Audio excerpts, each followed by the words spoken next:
사랑합니다. 예, 우리 마스크 쓰셨지만 한번 뒤에 입이 더 떨어져 있지만은 옆에 있는 분들 한번 보십시오. 예.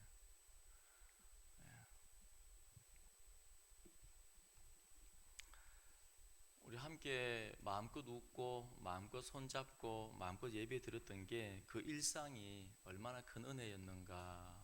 요즘 이렇게 자꾸 이렇게 묵상이 되어지고, 예, 그렇습니다. 그렇고 또 우리 오후 예배나 수요 예배, 가정에서 예배 드릴 때에도 우리 하나님께서 분명히 동일한 은혜를 부어 주시니까 고대하는 마음으로 그렇게 하나님 앞에 열정적으로 기도하고 또 예배 드리고, 그리고 다음 주 주일부터는 이제 고난 주간입니다. 고난 주간이고 또 그 다음 주가 부활 주일입니다. 올해는 이 코로나 사태로 인해서 부활 주일 연합 예배는 생략이 됩니다. 우리 성도님들 그렇게 하시고, 그렇지만은 우리 안에 이 부활의 소망과 기쁨이 넘쳐날 수 있도록 그렇게 계속 기도 부탁을 드리겠습니다. 하나님의 그 지체하심, 하나님께서 빨리 임재하시고 빨리 역사하셔서 빨리 무언가를 보여주면은 참 좋겠는데 그렇지 않을 때가 많이 있습니다. 그래서 하나님의 그 지체하심 때문에 때로는 불평이 나오고 때로는 화가 나기도 하고 탄식을 하기도 하고. 그런데 성경에 보면은 이 아브라함뿐 아니라 예레미야나 엘리야나 수많은 사람들이 그렇게 불평을 하고 탄식을 하는데 성경은 그대로 다 기록되어 있습니다. 보통 위인전 보면 어떻습니까? 위인전 보면은 막 그 사람을 미화시키지 않습니까? 어릴 적에 이게 최영 장군을 봤는데 와, 멋있게 열심히 잘 싸우시더라고요, 이 최영 장군이. 근데 마지막에 보니까는 역적 이성계가 나와서 억울하게 죽어버린 거예요. 그런데 이성계 장군을 위인전을 보니까는 역적 최영이 방해를 하는 겁니다. 그러니까 위인전을 보면은 미화를 시켜요, 미화를. 근데 성경의 이 인물들을 보면 어떻습니까? 미화를 시키지 않습니다. 그 탄식 소리, 이 고통의 소리, 힘겨운 이 소리를 그대로 다 기록하고 있습니다. 엘리야도 그렇고 예레미야도 그렇고 욥도 그렇고 이사야도, 오늘 아브라함도 언제 주시겠습니까? 됐습니다. 그냥 엘리에셀이 내 후계자입니다 하고 이 불평을 그대로 터뜨립니다. 그런데 이 믿음의 사람들이 이렇게 불평을 터뜨릴 때 하나님은 꾸중하거나 책망하지 않습니다. 그 마음 그대로 받아주십니다. 위로하시고. 얼마나 하나님께서 참으시고 또 참으시면서 억지로 참는 것이 아니라, 오늘 본문도 그렇지만 그러한 본문들을 쭉 훑어보면은 하나님께서 버럭 화를 내시는 게 아니고 위로를 하십니다. 그러니까 성도들이 이 땅 가운데 살아갈 때 세상을 거슬러 사는 게 성도인 줄로 믿습니다. 현실은 전혀 그렇지 않은데 하나님께서는 그렇다고 말합니다. 그러면 성도는 그렇다고 하나님을 붙들고 살아가는 사람입니다. 그러니까 이 세상을 거슬러 살아가기 때문에 이 십자가 붙들고 살아갈 때는 거기에서 오는 이 고통과 그 어려움들이 많이 부닥치게 되어집니다. 그때 우리는 탄식을 하게 되고 신음소리를 내게 되고 불평을 하게 되는데, 우리 하나님은 어떻습니까? 마다하지 않고 곁에서 들으시는 분이십니다. 그래서 때로는 예수님께서 이제는 너희를 종이라 부르지 않고 친구라 부르겠노라. 이제는 하나님이 멀리 계시고 무서운 분이 아니고 아빠, 아버지로 우리와 함께 하시는 것입니다. 그래서 하나님께서는 성도님들의 이런 아파하는 그 마음, 진실한 마음 이대로를 하나님은 받기를 원하십니다. 그리고 친근하게 가슴, 어린아이처럼 진실하게 하나님 앞에 나아가는 것을 우리 아빠, 아버지는 굉장히 좋아하십니다. 그때 우리 마음을 만져주시고 위로하시고 힘을 주시는 겁니다. 그리고 하나님의 그 지체하심은 거부가 아니라 뭐라 했습니까? 겨울입니다. 겨울. 하나님의 지체하심은 거부가 아니라 겨울입니다. 좀 있으면은 봄이 오고 꽃이 피고 또 열매도 맺게 되고 기대하는 마음으로 나아가게 되어집니다. 그리고 아브라함은 그렇게 장막 속에서 자신의 시선을 그 좁은 장막 안에, 자기 안에 머물러 있을 때 참 답답하고 힘들었는데 하나님께서 그를 이끌고 데리고 나와서 야, 그 안에만 있지 말고 너 안에만 머물지 말고 하늘 한번 쳐다봐.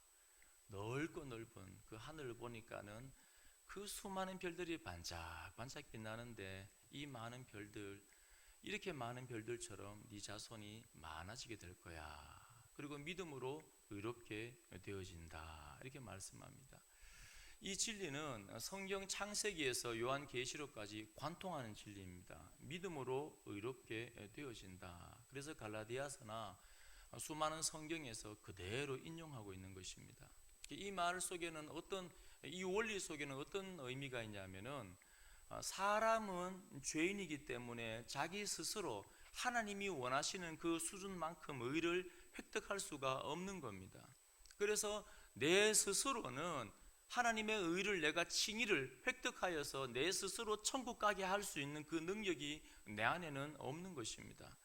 겉으로 볼 때는 고상해 보이고 거룩해 보이고 믿음이 있어 보이지만은 또 내 행위가 참 좋아 보이지만은 조금만 성령의 조명 가운데 조금만 안을 들여다보면은 우리의 마음은 죄의 덩어리입니다. 아담으로 인하여서 죄가 이 땅 가운데 들어오고 나서 그 후손인 가인이 하나님 앞에 예배를 드리는데 하나님이 예배를 안 받으십니다. 그러면 문제가 뭔가? 내가 뭘 잘못했는가? 이렇게 돌아보면 좋겠는데 이 가인은 분노를 가집니다. 왜 내 예배를 안 받는가? 그때 하나님께서 어떤 말씀을 주십니까? 이 경고의 말씀을 주는데 죄가 네 문 앞에 엎드러져 있느니라. 이게 현재 우리의 상태입니다. 현재 우리의 상태, 이 죄인의 상태. 죄가 엎드러져 있다는 것은 야수가 육식 동물이 이 초식 동물을 사냥하기 위하여서 먹이를 움켜잡기 위하여서 웅크리고 있는 자세입니다. 엎드려져 있다고 해서 이렇게 퍼져 엎드려져 있는 게 아니고 지금 이 동물을 잡으려고 먹이를 움켜잡으려고 준비하고 있는 그 자세. 죄인의 상태가 뭐냐면 바로 그 상태입니다. 항상 우리 속에는 죄가 가득한데 이 기회가 없어서 죄를 안 지었을 뿐이지 틈만 나면은 우리는 죄를 짓기 위하여서 준비 땅 하고 있는 거예요. 준비가 되기만 기회가 오기만 오면은 내가 죄를 짓겠다 하는 그런 죄가 우리 속에 웅크러져 있는 겁니다. 그게 죄인의 상태입니다. 그래서 죄인은 내 스스로 죄를 안 지을 수도 없고 죄를 없앨 수도 없고 이 죄인의 상태로 있기 때문에 하나님의 의를 쟁취할 수도 없고 방법이 없는 겁니다.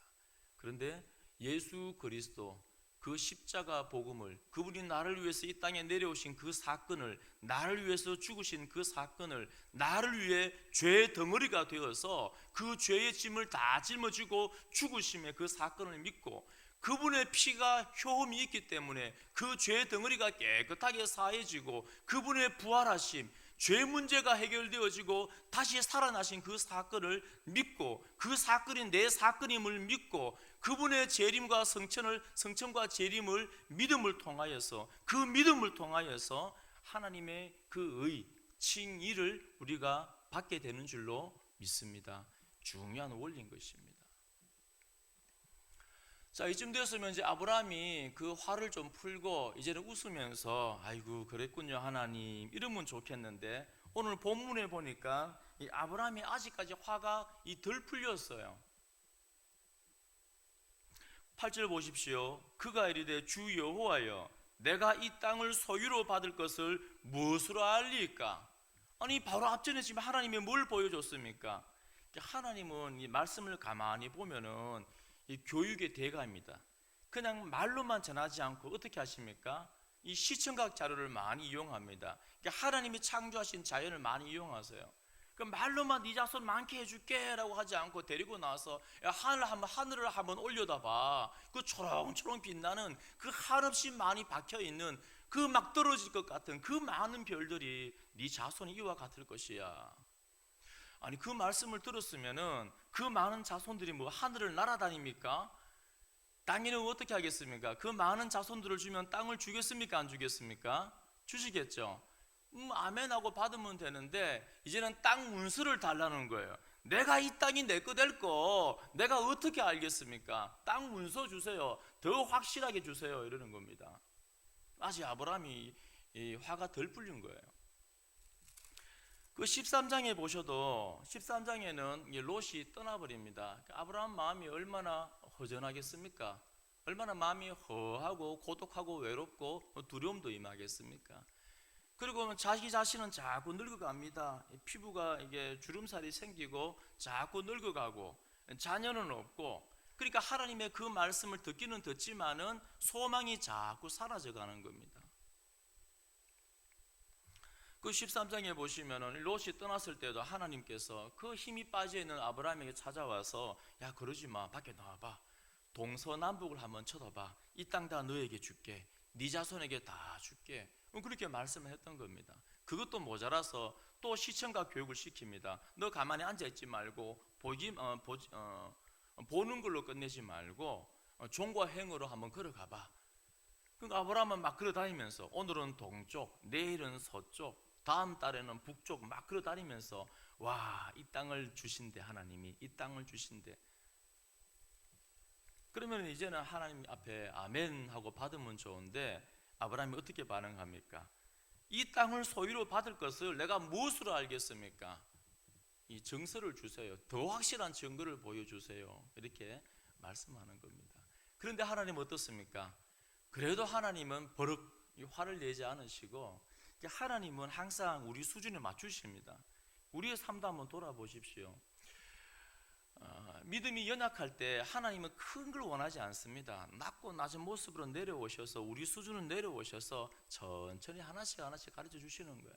천천히 하나씩 가르쳐 주시면서 우리의 믿음을, 그러니까 하나님의 그 열심으로, 하나님의 그 열정으로, 하나님의 그 인내로 우리 성도님들께서 여기까지 오신 줄로 믿습니다. 다 하나님의 은혜입니다. 하나님은 화를 내지 않으시고 이렇게 무엇으로 알겠습니까? 하는데 이 두 가지를 확실하게 하나님께서 말씀합니다. 먼저는 7절입니다. 또 그에게 이르시되 나는 이 땅을 내게 주어 소유를 삼게 하려고 너를 갈대아인의 우르에서 이끌어낸 여호와니라. 지금 무슨 말입니까? 바로 내가 누구냐?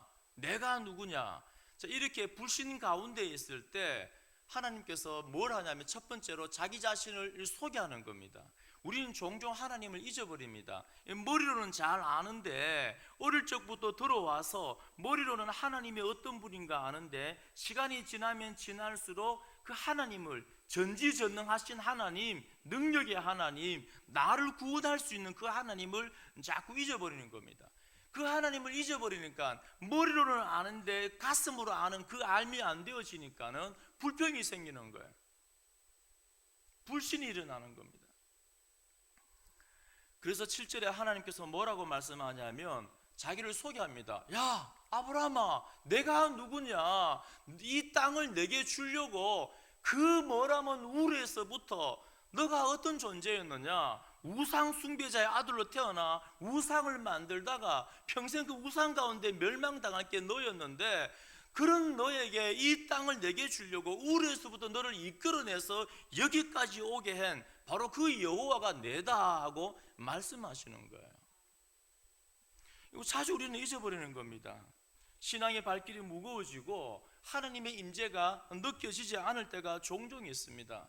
그런데 이거는 불신이 아니에요. 믿음의 사람들이 다 겪는 겁니다. 저도 많이 겪는 거고 계속 믿음의 상태에서 있는 것이 아닙니다. 그래서 성경에 곳곳에 보면은 이런 표현들이 많이 나와 있습니다. 내가 누구냐? 너를 구원할 수 있는 그 전능자가 아니냐? 내가 누구냐? 내가 여호와다. 하나님은 자기 자신을 끊임없이 소개합니다. 왜냐하면 그의 백성들이 자주 잊어버리기 때문에. 스바냐 3장 16절 17절에 보면, 3장 17절은 잘 아시죠? 우리 찬양도 있잖아요. 너의 하나님 여호와가 너의 가운데 계시니, 찬양하시죠? 마스크를 다 쓰고 계시니까 아는지 모르는지 저도 모르겠어요. 근데 그 16절, 17절 말고 그 앞절에 보면은 어떤 표현이냐면은 그날에 사람이 예루살렘에 이르기를 두려워하지 말라, 시온아 내 손을 늘어뜨리지 말라. 그러니까 사람이 두려움 가운데 공포감 가운데 팔이 축 늘어져 있는 거예요. 그래서 하나님은 너무 답답한 거예요. 그 하나님께서 나타나신 겁니다.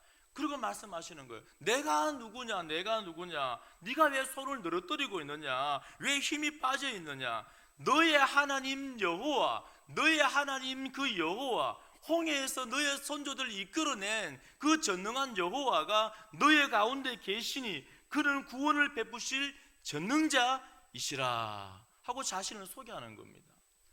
이렇게 하나님께서는 자주 그의 백성들은 하나님을 잊어버려요. 망각합니다. 자꾸 우리의 시선이 내 안에 머물러 있고 내 문제에 머물러 있고, 그러니까 내 문제가 너무 커 보이니까 그 전지전능한, 그 전능하신 여호와 하나님을 자꾸 잊어버리는 겁니다. 그럴 때마다 하나님께서는 자기 자신을 소개합니다. 너를 구원할 그 여호와 나라고.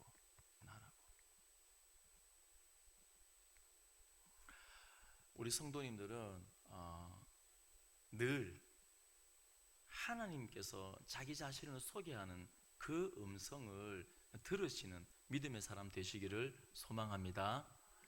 어떻게 됐습니까? 그런데 어떻게 됐습니까? 오늘 보니까는 아브라함은 믿음의 사람들은 보니까는 꿈에 나타나고 환상 중에 나타나서 나는 여호와다 이렇게 말씀하는데, 그럼 오늘날은 어떻게 됐습니까? 물론 오늘날도 동일하게 하나님이 꿈에 짠 하고 나타나실 수도 있습니다. 근데 하나님께서는 보편적으로 특별하게 그렇게 역사하십니다. 특별하게는 때로는 음성을 들려줄 때도 있고 꿈에 선명하게 말씀하실 때도 있지만은 보편적으로는 그렇게 역사하지 않습니다. 어떻게 우리가 하나님의 음성을, 하나님의 그 은혜를 들을 수 있습니까? 자기 자신을 소개하는 그 말씀을 들을 수 있습니까? 바로 특별 계시인 성경을 통하여서 우리는 자기 자신을 소개하는, 너를 구원할, 내게 은혜를 베푼 그 여호와 하나님의 음성을 들을 수 있는 줄로 믿습니다. 그래서 어떤 신학자는 그렇게 말씀합니다. 저도 참 동의가 많이 되어지는데, 우리 성도님들은 복습을 많이 해야 됩니다. 여러분, 공부를 잘하는 비결 중에 한 가지가 뭡니까? 이 복습입니다. 복습. 저번에 보니까는 이렇게 늘 1등을 하던 한 친구가 이제 후배한테 그런 말을 하더라고요. 공부를 잘하려면은 1시간 수업 딱 마치고 나서 끝나자마자 뛰어놀면은 그는 공부를 잘할 수가 없다. 짧은 시간에 공부를 잘하려면은 수업 딱 끝나자마자 책을 엎지 말고 3분 정도라도 뛰놀기 전에 그 바로 전 시간에 배웠던 거를 딱 한 번만 복습을 하라는 겁니다. 그러면은 오래 남는데요. 우리 성도님은 지금 계시는 분들은 뭐 복습할 별로 필요성을 못 느끼겠지만, 그런데 영적인 말씀도 마찬가지입니다. 왜 하나님께서 끊임없이 반복해서 아브라함에게 나타나서 내가 누군데, 나는 전능한 여호와다, 내가 너를 이끌어내었다, 끊임없이 자기 자신을 소개하면서 이 복습을 시키고 있는 겁니다.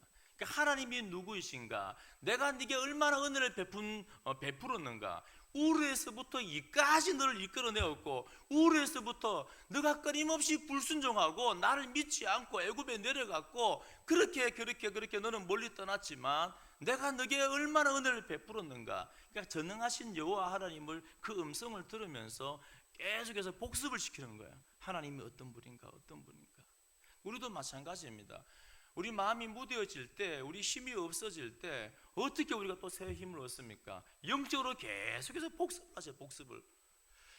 시편 18편에 보면은, 여러분 시편을 읽어보면은 불평과 불만과 나 죽겠습니다 그런 고백이 많지 않습니까? 그 음살 아닙니다. 실제로 죽을 만한 고통 가운데 시편 저자가 많이 처해졌습니다.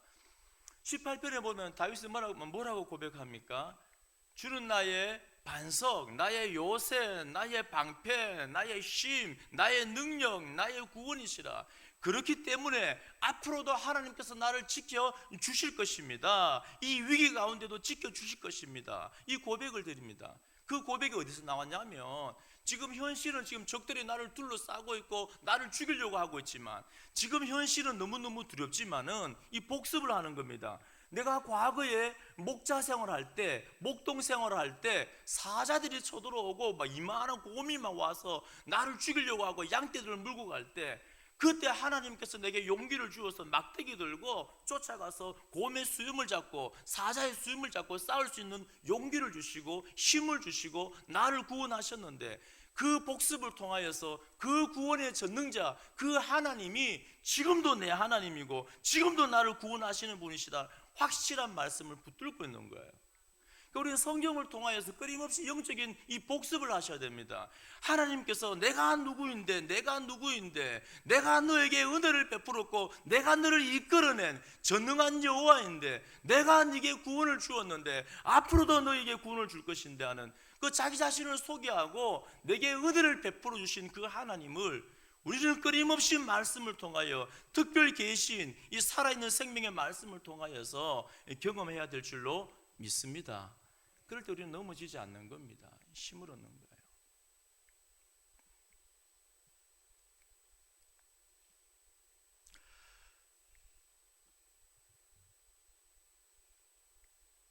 김일성 주체 사상을 만들고 김일성 독재 체제를 구축하고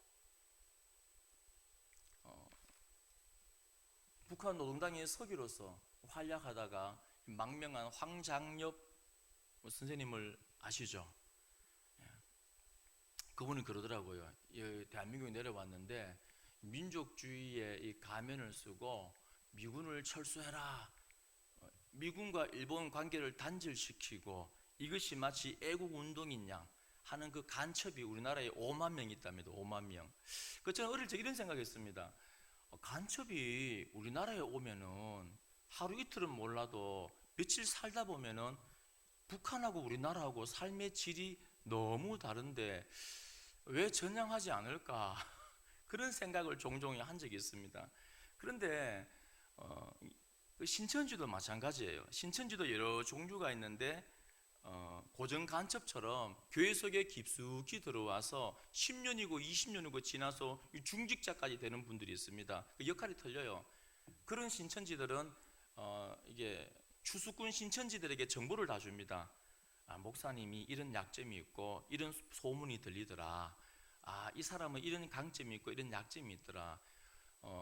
얼마나 세세하게 아냐 하면은, 제가 이렇게 노회장 교회, 목사님 교회 가보니까 그 교회는 새벽 기도 때 앰프를 어디서 켜고 어디서 끄고 어떤 음악을 켜는 것까지 신천지가 다 알아요. 이 정보를 주는 거죠. 그래 이제 제 친구 목회자들하고 이제 몇 년 전에 그런 고민을 한 적이 있습니다. 야, 너무 신기하지 않느냐? 왜? 아무리 신천지지만 10년, 20년 동안 여기 와서 예배를 열심히 하는 척 해야 되지 않습니까?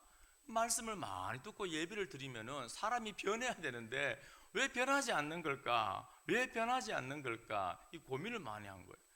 왜냐하면 살아있는 하나님의 이 말씀 앞에 자신을 진실하게 노출시키면은 전능하신 여호와, 내가 누군데 하나님, 그 전능한 하나님의 그 음성을 듣게 되어질 때는 회심이 일어나고 중생이 일어나지 않습니까?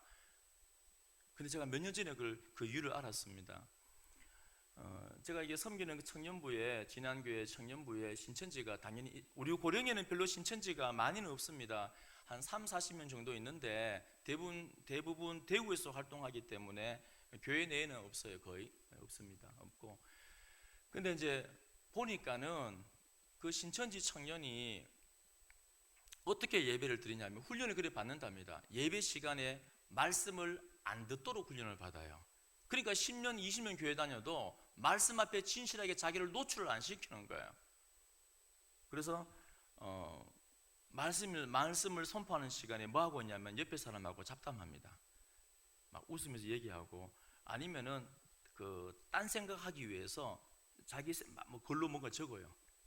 그래 계자리에 가보면 한 번씩 설교 시간에 자기 생각을 적어 놓은 거, 신천지 생각을 적어 놓은 게 이게 한 번씩 발견이 되어져요. 아니면 막 글자로 옆에 사람하고 얘기하거나, 아니면 아예 눈을 감고 설교 듣는 걸 포기합니다. 눈을 감고 이렇게 묵상을 한다거나.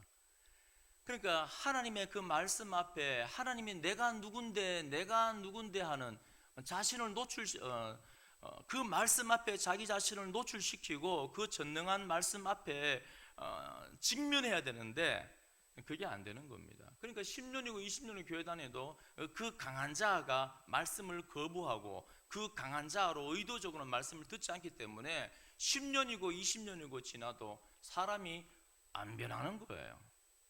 무서운 일 아닙니까? 하나님은 끊임없이 내가 누군데 자기를 소개하고 내가 그렇게 은혜를 주었는데 끊임없이 우리에게 말씀하는데, 만약에 우리가 그 강팍함으로 끊임없이 그 말씀을 거부해버리면은 안 변하는 거예요. 안 변하는 겁니다. 그렇지만은 우리 고령제일교회 모든 성도님들은 성경 이 말씀을 통하여서, 살아있는 이 말씀을 통하여서 자기 자신을 소개하고 여태 베푸신 그 은혜를 끊임없이 우리에게 말씀하시는 그 음성을 꼭 듣기를 소망합니다. 진실함으로 가슴으로 그 말씀 앞에 나아가기를 원합니다. 그래야 할 때 살아있는 이 말씀이 내 속에 들어오고 중생한 심령이 변화가 되어지고, 말씀을 우리는 복습을 많이 하셔야 돼요. 그 은혜에 대한 복습을 많이 하셔야 됩니다. 4월 1일부터 우리 성도님들 이렇게 제가 문자를 따로 한 번 더 보낼 테니까 우리 성도님들 노트하고 펜을 준비하십시오. 그래서 성경 필사를, 성경 읽는 건 이제 많이 하셨죠. 이 코로나 사태 때 하나님 어떻게 우리가 은혜 가운데 거할 수 있습니까? 고민하고 기도하던 차에 하나님께서 성경을 쓰라 이렇게 말씀하시더라고요. 아, 맞다. 여러분, 그 요한복음부터 그렇게 성경을 필사하도록 하겠습니다. 이번 달에 4월 달에는 요한복음, 지금 화나신 거 아니죠? 마스크 예, 요한복음을 필사하도록 할 테니까 우리 장로님들하고 상의해서 그렇게 할 테니까 여러분 말씀을 이번 한 달 동안, 이제 지금부터 이 코로나 사태 이후부터 말씀을 열심히 꼭꼭 씹어 드시면 좋을 것 같아요. 한자 쓰면서 깊은 의미를 기도하면서 그렇게 말씀을 알아가야 됩니다. 여러분, 아는 거하고 믿는 거하고 따로가 아닙니다. 아는 거하고 믿는 거하고 같은 겁니다. 성경에서 안다는 거, 우리는 그냥 나 이 사람 알아, 얼굴 몇 번만 봐도 안다라고 말하지만, 성경에서 안다는 거는 그런 알미 아니고 경험을 통하여서 깊은 암, 그걸 말합니다. 그러니까 우리가 하나님을 안다는 것은 피상적으로 아는 것이 아닙니다. 그분이 우리에게 소개하는 이 특별 계시, 이 안에 나와 있는 이 십자가 복음에 관한 그 풍성한 암, 이 십자가 복음을, 성경에 나와 있는 것을 풍성하게 경험할 때 이것을 안다 이렇게 말합니다. 그래서 아는 거하고 믿는 거하고 따로가 아니에요. 알지 못하는데 종교 활동을 많이 하는 거는 믿는 게 아닙니다. 아는 것만큼밖에 못 믿는 거예요. 그래서 우리 성도님들은 지금부터 우리가 공예배에 모일 수 있는 기회들이 많이 없지 않습니까? 우리가 보통 보편적인 이 전통 교회는 자주 공적인 모임을 가지면서 새벽기도나 수요 예배나 오후 예배나 자주 공적인 모임을 가지면서 여기서 교육이 이루어지는데, 그런데 지금 이제 전염병이 비상시국입니다. 이때는 아마 하나님께서 이제 예비군 훈련하시는 것 같아요. 우리가 끊임없이 아까도 기도하셨는데 제자도에 대해서 우리가 모이는 이유가 뭡니까? 교회가 잘 모이는 이유가 뭡니까? 잘 흩어지려고. 교회는 항공모함이 돼야 되지 유람선이 되면 안 됩니다. 유람선은 뭡니까? 모여서 그냥 안에서 즐기고 끝. 항공모함은 뭡니까? 기름을 급유받아서 작전하러 위해서 나갑니다.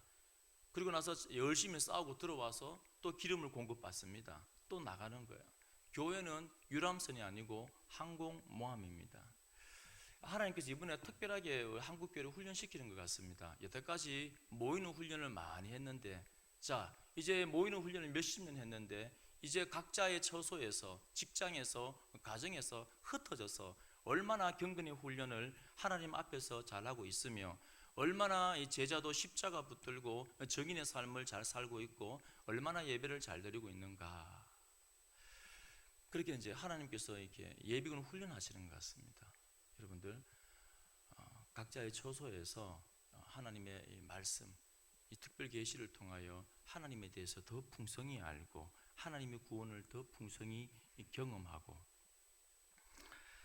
그렇게 해서 이 말세의 마지막 시대 때 우리가 불평과 불만을 다 내려놓고 기쁨으로, 믿음으로 하나님 앞에 반응하면서 믿음의 길 끝까지 잘 달려가는 하나님의 사람 되시기를 소망합니다. 예. 이렇게 불평하는 아브라함에게 첫 번째는 7절 말씀을 주시고 또 두 번째는 언약인데,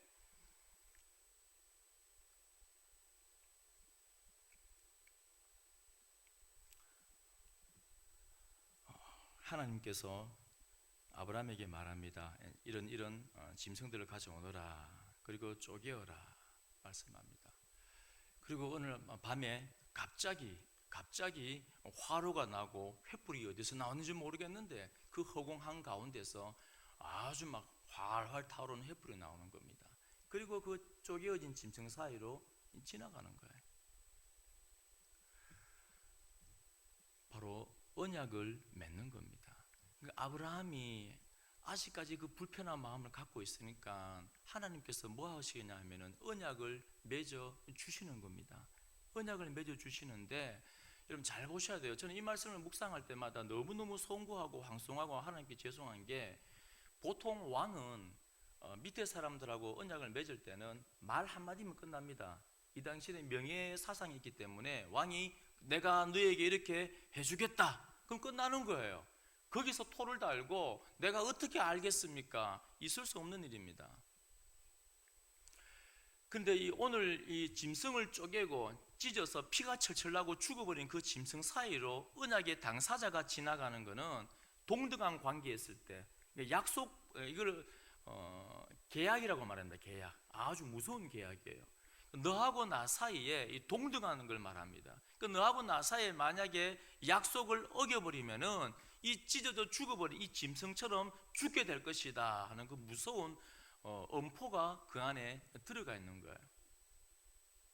근데 너무 황송한데 왕이신 하나님께서는 내가 해줄게, 내가 이 땅을 줄게 하면 끝나는 겁니다. 그런데 아브라함은 아직까지 그 믿음이 온전하지 않는 거예요. 아직까지 불평을 하고 있는 겁니다. 그래서 내가 누구냐 하고 자기 자신을 소개하고 그 다음에 짐승을 쪼개봐.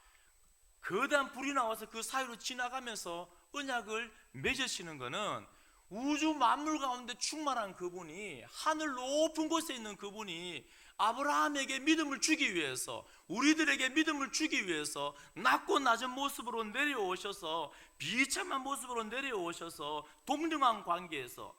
근데 오늘 본문을 가만히 보면은 아브라함은 지나갑니까? 안 지나갑니까? 안 지나가요. 그러니까 좀 더 엄밀히 말하면 아브라함보다 더 낮은 모습으로 내려오셔서 하나님만 그 짐승 사이로 지나가는 겁니다. 그러면서 하나님이 뭐라고 말씀했겠습니까? 아브라함아 봤지? 아브라함아 봤지? 내가 지금 쪼개어진 이 짐승 사이로 내가 지금 지나가고 있잖아. 내가 지금 지나가고 있잖아. 걱정하지 마. 이 땅은 반드시 내가 네게 줄게. 나는 약속을 지켜. 나는 구원을 반드시 이룰 거야. 그 의미인 것입니다. 얼마나 황송합니까? 하나님이신 그분이 낮고 낮은 모습으로 오셔서 그 쪼개진 짐승 사이로 지나가면서 만약에 내가 약속 안 지키면 내가 이렇게 죽을게, 그 말하고 같은 겁니다. 어떻게 하나님이 그럴 수가 있습니까? 바로 아브라함을, 여러분들을 사랑하기 때문에 그런 거예요. 그게 바로 십자가입니다.